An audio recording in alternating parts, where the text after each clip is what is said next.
Have you ever actually seen a $100 trillion bill? It sounds completely made up, right? Like something out of a movie, but this was very, very real in Zimbabwe. In this explainer, we're going to unpack the absolutely wild story of how a country printed a bill with 14 zeros on it that was basically worth nothing. All right, just look at that number, 100 trillion. That is a 1 with 14 zeros after it. And no, this isn't a joke. This was a real banknote. And here's the truly mind-bending part. At the peak of this crisis, this giant pile of money couldn't even buy you 3 eggs. A couple days later, it couldn't buy you a single one. Okay, now for a number that your brain probably can't even process. 89.7 sextillion percent. That was the official inflation rate for a single month. To put that in perspective, it means prices were doubling on average every 24 hours. Just imagine that. You get paid in the morning, and by the time you go to bed, your money is worth half of what it was. Insane. So this leads to the real question, the big one we're tackling here. How does a country that's actually working, with farms and schools and businesses, how does it spiral into total chaos where its money becomes meaningless paper? Well, it doesn't happen by accident. There's a pattern, a predictable one, and we're about to walk through every single step.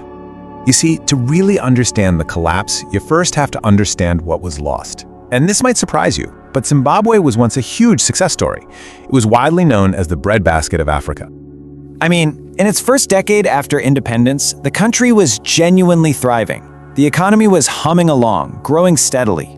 Literacy rates were incredibly high, better than some developed countries. And its farms, well, they were so advanced and productive, they didn't just feed Zimbabwe, they fed the whole region. This place was on the up and up. But underneath all that success, there was a political time bomb ticking. The country's leader, Robert Mugabe, was under a lot of pressure to redistribute farmland that was mostly owned by a small minority of white farmers. So in 2000, in a move to hold on to power, he unleashed what he called the Fast-Track Land Reform Program. Now on paper, it sounded like it was about fixing old wrongs. In reality, it was the match that lit the whole thing on fire.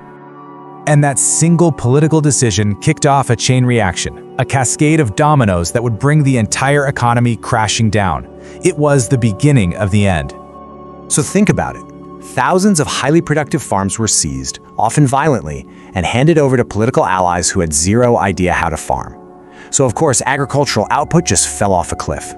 And that caused 3 huge problems all at once. First, all the exports, like tobacco, disappeared. That meant no more foreign currency, the US dollars you need to import things like fuel and medicine. Second, hundreds of thousands of people lost their jobs overnight. And third, with the farms and businesses gone, the government's tax revenue completely dried up. So now the government is totally broke, but it still has soldiers to pay, cronies to keep happy, and a grip on power to maintain. So what was their solution? Well, the head of their central bank, a guy named Domino, said it best himself. He said, "I'll print and print and print until the economy recovers." Instead of fixing the actual problem, they just decided to fire up the printing presses. And that, right there, was the moment that jumped off the economic cliff. And this is where the story goes from being a tragedy to just being completely absurd. Firing up the printing presses 24/7 didn't solve a single thing. Instead, it unleashed a monster, hyperinflation. I mean, the speed of this collapse in 2008 is just breathtaking. In January, the biggest bill was a $10 million note. By July, they were printing 100 times billion-dollar notes. And by December, they had to roll out the $100 trillion bill. They were literally adding zeros to the money faster than people could even count them, just desperately trying to keep up. To make this real for you, check this out. The day that $100 trillion note came out, you could maybe buy 3 eggs with it. But because prices were doubling every single day, just 2 days later, that same note couldn't even buy you 1 egg. Your money was becoming worthless by the hour. And the effect on just normal, everyday life? It was an absolute catastrophe. Society itself started to unravel. Teachers couldn't even afford the bus fare to get to school, so schools just closed. Supermarket shelves were totally empty because why would anyone sell food for money that would be worthless tomorrow? It got so ridiculous, people started bringing in wheelbarrows full of cash and weighing it instead of counting it, just because it was faster. So, by the start of 2009, the whole system had just completely and utterly failed. The government, which had been in denial for years, was finally backed into a corner. They had to admit that their money wasn't money anymore. It was just paper with zeros on it. So they did something you almost never see a country do. They just gave up. They officially allowed people to use foreign currencies like the US dollar or the South African rand for everything. This is called dollarization, and it meant Zimbabwe was basically done pretending it had a currency. And just like that, because they couldn't print US dollars, the hyperinflation stopped, dead in its tracks. But the damage, my God, the damage was done, and it was permanent. Anybody who had a savings account, a pension, their entire life's work was wiped out. It just vanished. The country's middle class was completely annihilated. Millions of the country's best and brightest, doctors, engineers, they just fled. And maybe worst of all, any trust between the people and their government was completely shattered. You know, the whole time this was happening, the government tried everything except fixing the real problem. They put price controls on food, which just made all the food disappear from the shelves. They blamed everything on foreign sanctions. They even started arresting business owners just for raising prices, as if you can force people to be prosperous.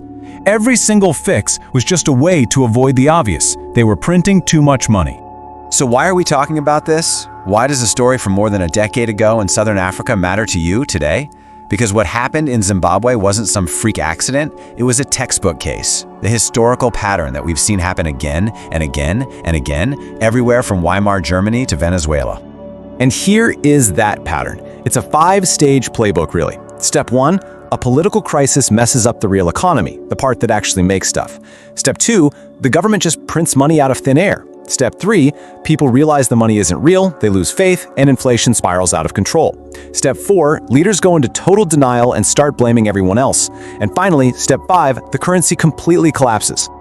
Now, when you understand that 5-step pattern, you start to see some, let's just call them uncomfortable parallels in the world today. Governments spending way more money than they bring in. Central banks creating trillions of new dollars. Political pressure to keep those printers running. And leaders blaming inflation on anything and everything except their own policies. The warning signs are there, if you know what to look for. So I'm going to leave you with this final thought. The story of Zimbabwe isn't just a story about Zimbabwe. It forces us all to ask a really tough question. The question isn't whether your government could do this. Of course it could. Any government with a printing press can. The real question is, what is there to stop them? Look, understanding this pattern is really your first and best line of defense. We break down these kinds of stories about financial crises from all over the world every single week, right here on the Dreamsoft Technologies Canada channel, so make sure you hit subscribe. Now, I really want to know what you think. What warning signs do you see in the economy today? Drop a comment below and let's talk about it. If you found this useful, do me a favor and hit the like button and share it so other people can learn too. And finally, check out the description. We've got a link to our free online courses on finance management, and you can join our WhatsApp channel family to stay connected with us. Thanks so much for watching.